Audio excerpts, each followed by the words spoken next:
Hello and welcome to our Hangout on Air. I'm Mary Beth at the Law of Attraction Club on the web at theloaclub.com. These hangouts are a collaboration with our friends Tara. This hangout is the summary of our theme for the week and continues on our member conference line. Today's topic is, what are you waiting for? Creating things you want in a time-based world. You can get invites to our open calls, which we offer periodically, and our powerful free letting go process by going to the loaclub.com. So now we're going to hand things over to Robin and Tara. So welcome.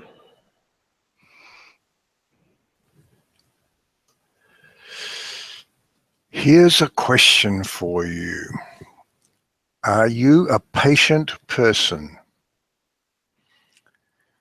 Welcome back to our Law of Attraction discussions this week, where we'll be exploring the concept of time.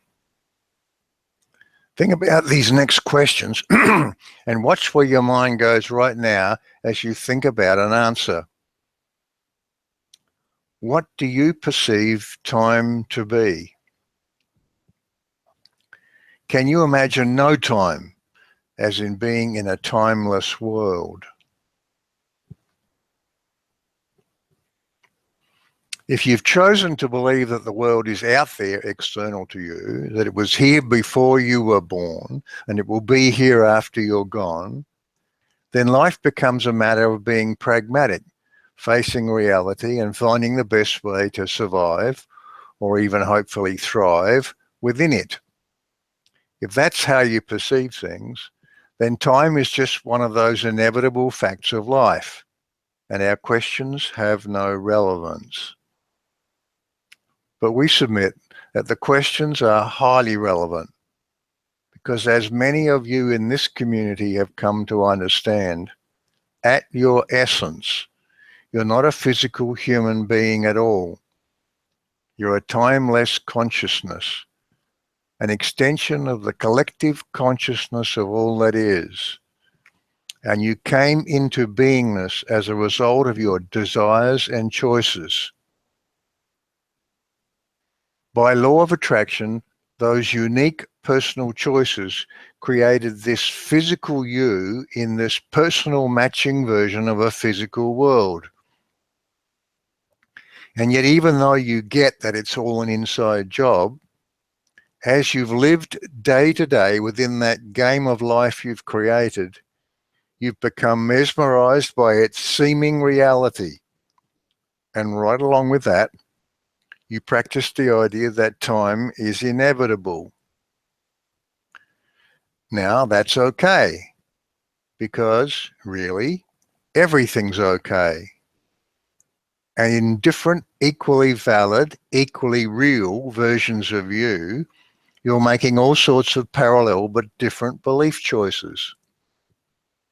But within this here and now version you're conscious of, as you pursue happiness, we submit that it's important to remember, after all, that you willingly and eagerly chose this very focused game as an exciting realm in which to have new experiences, make new decisions, and create in new and wonderful ways. And you can't do that as you intended if you continue to persist within an upside down habit of thinking. There is no the world. There is only your world, the one you uniquely create by how you think. Upside down thinking is when you read, studies have shown ... and then you believe the results of those studies are telling you something about an external pre-existing world, when all that's going on is that they are simply proposing some fill-in details between the boundaries you've already created in your story.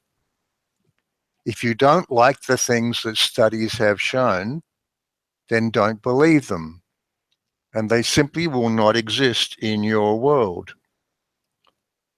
Upside down thinking is when something happens in the world and you choose to believe in the inevitability of a certain set of follow-on consequences.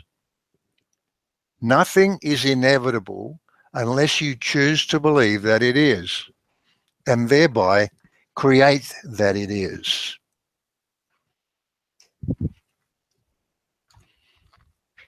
So let's practice that idea a little here by getting back to our opening question.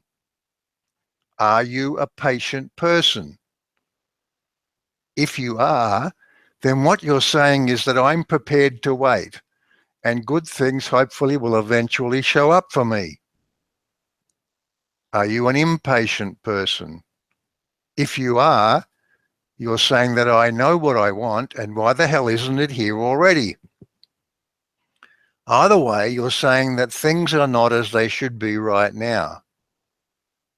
If you think about it, you'll begin to see that implicit in this way of thinking is the upside down idea that there's something outside of you that's somehow dictating the circumstances of the world you're in. The truth is that what you manifest moment by moment in this movie playing in your mind is always a real-time, here and now time reflection of you. There is no manifestational time delay. When you woke up this morning, was there any delay in the world that wrapped itself around you? There is no concept of a continuous solid world that exists external to you. There is no fixed reality that was there when you went to sleep and you just woke up into it. It is your instantaneous creation. Things are always as they should be right now because your context, your world, is always a perfect match to your now existing tapestry of expectations. So even as words like inevitable, luck, fate, law of averages, blame, victimhood, selfishness, good and bad, should long have been banished from any serious conversation about you and your life, so we would add patience and impatience to that list. For as long as you see the arrival of what you want as some event in the future, you are not understanding the present. And that lack of understanding is keeping you apart from those things that you want. It's a failure to understand your power. It's a failure to see everything in your experience as perfection, not good or bad, just your right now manifestation. And, as always, a new point of choice. By being impatient, by somehow seeing your now circumstances as deficient, you are not allowing yourself to be aware of the power of your belief choices. You are promoting your physical world into a place of artificial importance. You are elevating it into something it is not.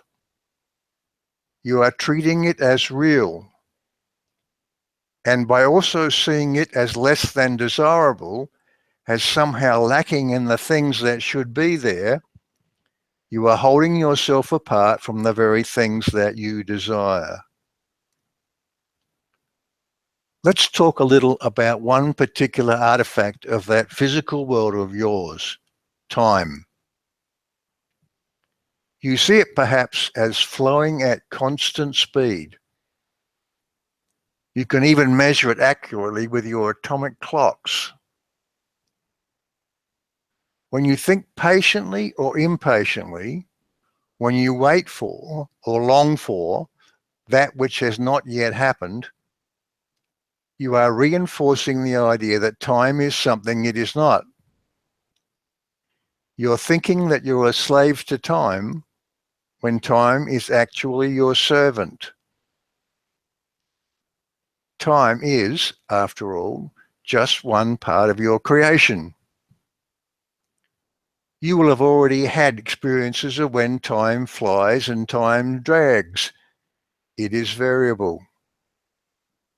The trick here is to get to the fun place of enjoying life in the moment with fascination and curiosity and delight. When you get to that place, time fades. It changes. It loses its power. Let's take a few steps down that path, and we'll start here. What does your dog or your horse know about failure? What did you know about failure when you were very young? Nothing. Your pets and you back then had the right idea about it all. If you watch a young child stacking some blocks, one on top of the other, you will see them add to the stack until it collapses. And without any thought about failure, they'll do it again and again and again until they learn what's possible and how to make it work. What if the version of you that's here and now had never failed at anything? Never failed at anything. Think about that. What if you had never made a mistake? What if you had never done anything bad? Because we promise you, you've never done any of those things. So let's do a bit of visualizing here. Think about those train tracks you seem to be on right now. The ones that stretch back behind you into your past. You can see where you've come from and you can see where you're going. They seem to have you locked into one version of now and one version of a future. That's your story. Now we're going to change it. And let's not just talk about switching tracks. We're going to talk about picking up your train and putting it down on those tracks over there.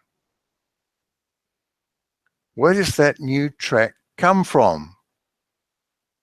It comes from that world of no bads, no mistakes, and no failures. Just pause here and let yourself come from that past.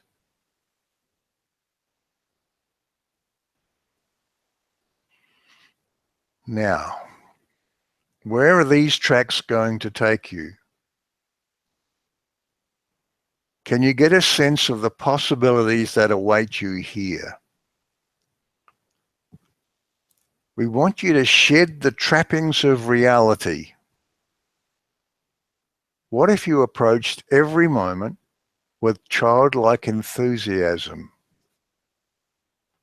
What if each and every happening is, that's good, and that's great, and maybe, wow, that's not exactly what I had in mind, but it's all good, so what now?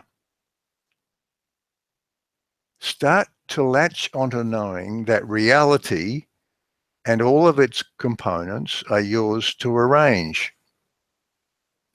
There are no walls here. From Abraham this week came these words. The reason you want every single thing that you want is because you think you will feel really good when you get there. But if you don't feel really good on your way to there, you can't get there. You have to be satisfied with what is while you're reaching for more. In other words, feeling good now in this now moment and now is all important. And so is imagining what you want. not as some far-off thing that's just a fantasy, but as a here and now beingness you can step into. If you can't feel good on your way to there, you can't get to there. So are you impatient? As always, we need to be clear with our words. So let's be clear. We're not talking about something like eager anticipation. Eager anticipation is a powerful, creative place to be in. We say go there often. Go there whenever you can. We highly recommend eager anticipation. By impatience, we mean something that comes from lack. Impatience feels bad. We're going to repeat some of our earlier words here because we want you to really get this. Whenever you are seeing your now circumstances as deficient, you are not allowing yourself to be aware of the power of your belief choices. You're promoting your physical world into a place of artificial importance. You're elevating it into something it is not. You're treating it as real, and by also seeing it as less than desirable, as somehow lacking in the things that should be there, you are holding yourself apart from those very things. You have placed a barrier between you and the things you want. If you can't feel good on your way to there, you can't get to there. So what are you waiting for? Wait for nothing. All of your creating is done in this now moment. When you accept you for who and what you are, here and now, when you are able to carry with you at all times that present moment awareness of the potency and immediacy of your thoughts, all of those future things will be now things in your world. In this version of you, you have changed the boundaries of your reality. You have stepped into a new and different set of contrasts. You have chosen a new range of choices. You're on a new track. And so the game goes on, or not, as you choose. We, of course, are here to play with you, whatever you choose. This hangout was the summary of our theme for the week. We do 3 live calls with Q&A each week for our members on Tuesdays, Thursdays, and Saturdays. You can become a member by going to the loaclub.com/join. So now our longer discussion continues with Q&A on our member conference line.